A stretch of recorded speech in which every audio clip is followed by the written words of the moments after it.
It may seem unbelievable today, but there was a time when Israel and Iran were not enemies, but strategic allies. During the Cold War, both nations found themselves in the American camp, united by common interests and shared adversaries. The Shah of Iran saw Israel as a model for modernization, while Israel relied on Iranian oil and intelligence. Israeli experts helped modernize Iran's agriculture and military, while Iran quietly supplied Israel with vital resources.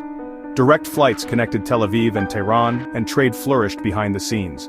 Iran even became one of the first Muslim-majority countries to recognize Israel de facto, though formal ties were kept discreet.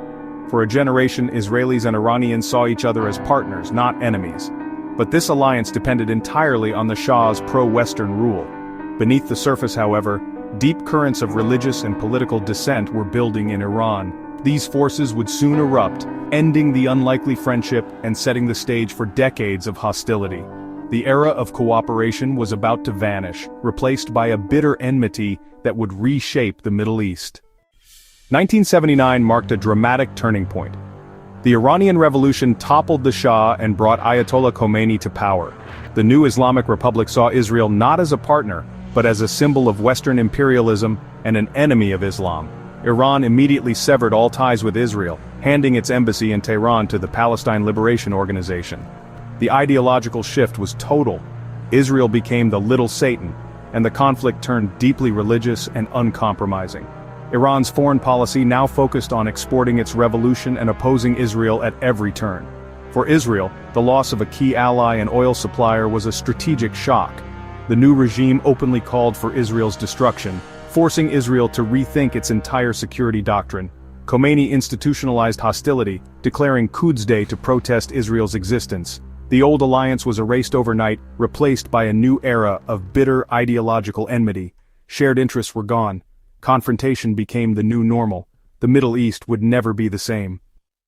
After the revolution, Israel and Iran's conflict shifted to a shadow war fought through proxies and covert operations. Iran built a network of militant groups, most notably Hezbollah in Lebanon, to threaten Israel without direct confrontation. Hezbollah, armed and trained by Iran, became a powerful force on Israel's border. Iran also supported groups like Palestinian Islamic Jihad and Hamas, surrounding Israel with hostile proxies.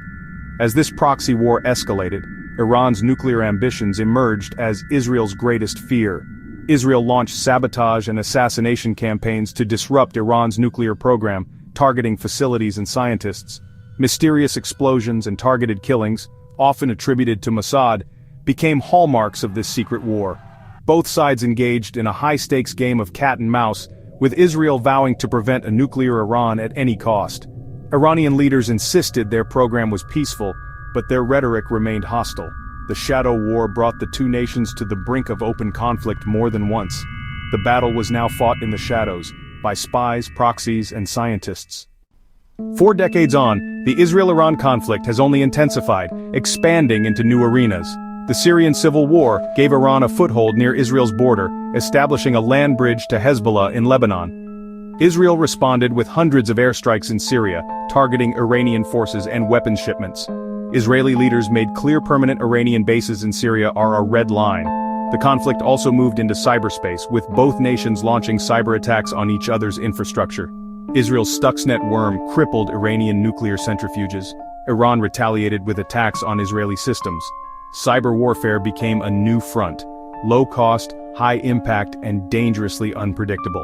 The core issues remain: Iran's revolutionary ideology, nuclear ambitions, and proxy network versus Israel's determination to defend itself.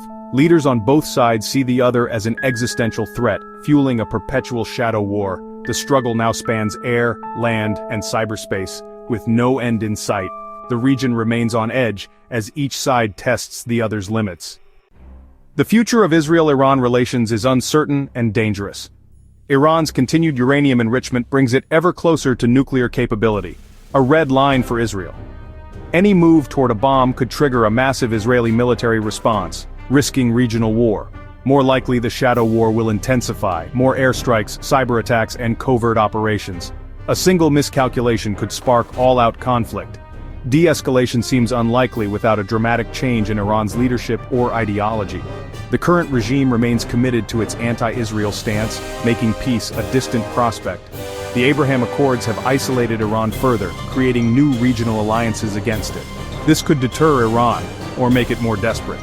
For now, both nations remain locked in a cycle of covert action and brinkmanship. The shadow war continues, with the threat of open conflict always looming.